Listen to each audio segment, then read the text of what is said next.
ऐतिहासिक बात ऐसा हुआ है, ऐसा समय में जो भारत के लोगों की आकांक्षाएं सर्वोच्च स्तर पर है, लोगों ने मेरी सरकार पर लगातार तीसरी बार भरोसा जताया है।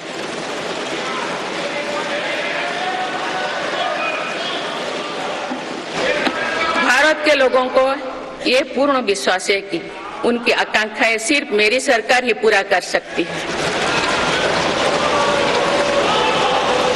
इसलिए 2024 का ये चुनाव नीति, नियत, निष्ठा और निर्णयों पर विश्वास का चुनाव रहा है।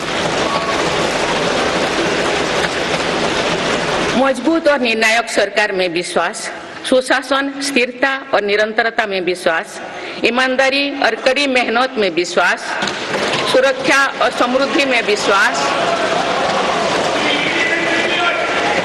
सरकार की गारंटी और डिलीवरी पर विश्वास, विकसित भारत के संकल्प में विश्वास। मेरी सरकार ने 10 वर्षों से सेवा और सुशासन का जो मिशन जनाया है, ये उस पर मुहर है। ये जनादेश है कि भारत की विकसित बनाने का काम बिना रुके चलता रहे और भारत अपने लक्ष्यों की प्राप्ति करते रहे।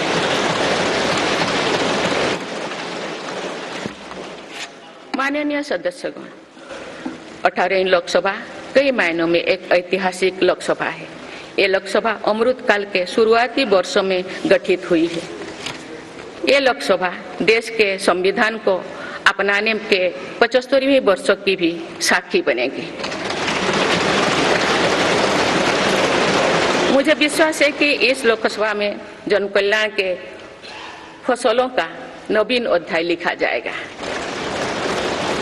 आगामी सत्रों में मेरी सरकार अपने इस कार्यकाल का पहला बजट पेश करने जा रही है। ये बजट सरकार की दूरगामी नीतियों और फ्यूचरिस्टिक विजन का एक प्रभावी दस्तावेज होगा। इस बजट में बड़े आर्थिक और सामाजिक निर्णयों के साथ ही अनेक ऐतिहासिक कदम भी देखने को मिलेंगे। भारत के तेज विकास की जन आकांक्षाओं का पूरा करने के लिए रिफॉर्म्स की गति अब और तेज की जाएगी। मेरी सरकार का मत है कि दुनिया भर में निवेशकों को आकर्षित करने के लिए राज्यों में स्वस्थ स्पर्धा हो।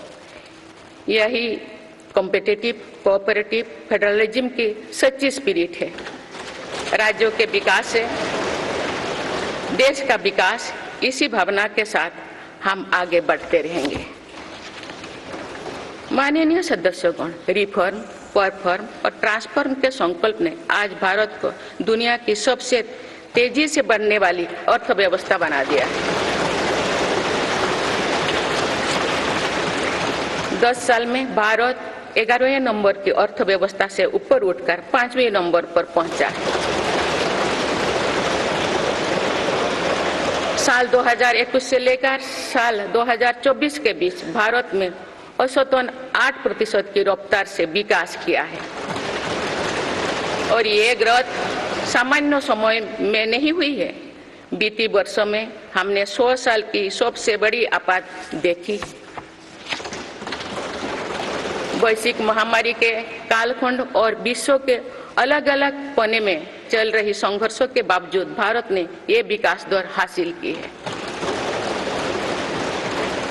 ये बीते 10 साल के रिफॉर्म्स और राष्ट्रहित में के लिए किए गए फैसला के कारण संभव है।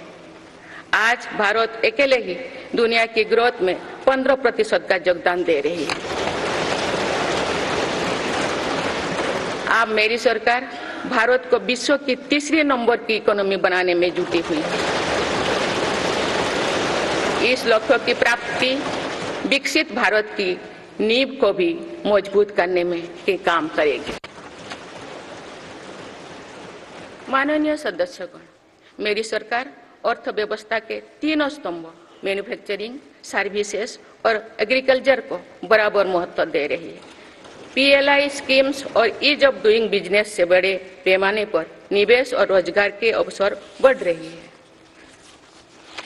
पारंपरिक सेक्टर्स के साथ साथ सनराइज सेक्टर्स को भी मिशन मोड पर बढ़ावा दिया जा रहा है, चाहे सेमीकंडक्टर हो या सोलर हो, चाहे इलेक्ट्रिक व्हीकल हो या इलेक्ट्रॉनिक्स गुड्स हो, चाहे ग्रीन हाइड्रोजन हो या बैटरीज हो, चाहे एयरक्राफ्ट कैरियर्स हो या फाइटर जेट्स हो, भारत इन सब सेक्टर्स में अपना विस्तार कर रहा है।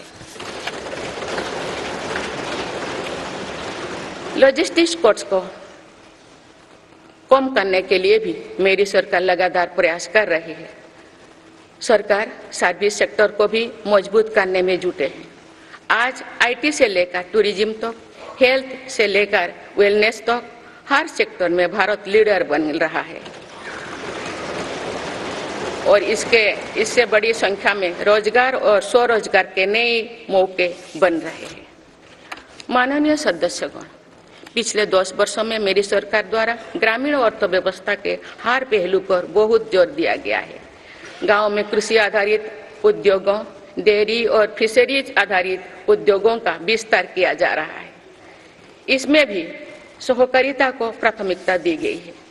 सरकार किसानों उत्पाद संघ, एफपीओ और फैक्स जैसे सरकारी संगठनों का एक बड़ा नेटवर्क बना रही है। छोटे किसानों की बड़ी समस्या भंडारण से जुड़े होती है, इसलिए मेरी सरकार ने सहकारिता क्षेत्र में दुनिया की सबसे बड़ी भंडारण योजना पर काम शुरू कर चुकी है।